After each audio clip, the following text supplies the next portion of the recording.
Welcome everyone. Let's start with an observation. Most projects include extra safety time in the critical tasks. But even by doing so, very often projects land late. Why does this happen? This paradox was researched by Dr. Colruyt, father of theory of constraints. His answer was a practical, alternative planning method called the critical chain method. One of the reasons this happens is because tasks that finish early might not accelerate the project and they do not compensate for tasks finishing late. Let's look at this example. If the team working on task A finishes 3 days early, the next task D cannot start because tasks B and C have not been completed. So the benefit of Team A finishing early does not accelerate the project. And the opposite. If task A is delayed by 3 days, task D cannot start and the teams B and C will be idle until A is completed. Therefore, the entire project is delayed by 3 days and there is a waste of time by the two teams B and C. This pattern is reinforced by two well-known behaviors. Parkinson's law, which states that work expands to fill in all time available. The student syndrome, that is, procrastination until the last possible moment. Another bad practice is multitasking. If people are assigned to more than one task at a time, they need to break before switching to another task. This context switching represents time lost and results to lower productivity and delays. But before we describe the critical chain, let's position it relatively to the other project management methods. The critical path method, the fast tracking, and the crashing methods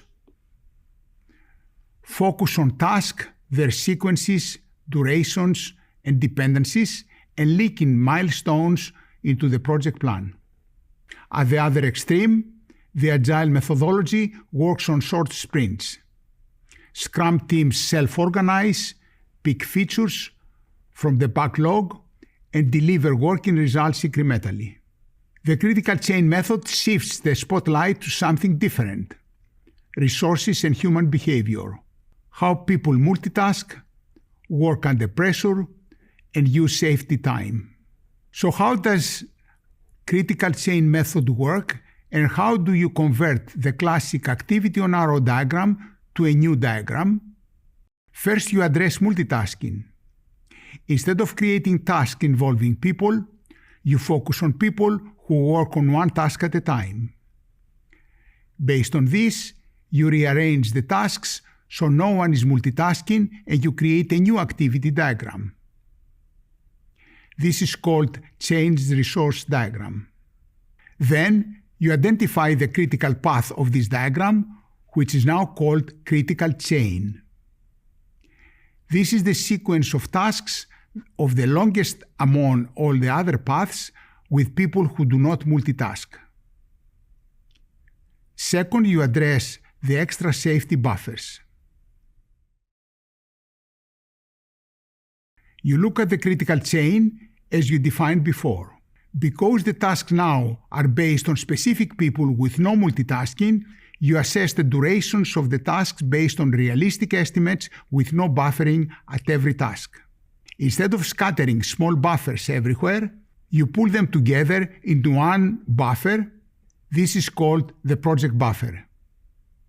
In order to protect the critical chain from other dependencies, you add strategically feeding buffers at the delivery points of these dependencies to the critical chain. Finally, you include the resource buffer to account for risks of people in the critical chain. The commitment to the client or to the company of this project is the total time of the critical chain, including the project buffer. but every member of your team is committed to completing their assigned tasks without any buffers. And here's the big difference in the way you manage the project. Instead of tracking time of completion of tasks, you track the size of the buffers used. If you have used a small percent of the project buffer, your project progresses well. And the reverse. Consuming the majority of the project buffer runs the risk that your project will be late. Think of it as a relay race. The goal is to keep the baton moving and not for each runner to use all their planned time. Here's why critical chain method is powerful. It cuts safety waste. Early finishes now help. It simplifies reporting. A simple chart showing the percent of buffer used is sufficient. It reduces multitasking. Teams focus on one chain. Companies like Boeing, Lucent, and Texas Instruments have cut cycle times by 20 to 50% while improving reliability. In practice, the best method depends on the project and the company culture. Fast-moving software companies often favor agile or critical chain method. Construction and manufacturing companies with heavy vendor dependencies and hard deadlines tend to follow more traditional task-based approaches. The key takeaway is that no one size fits all.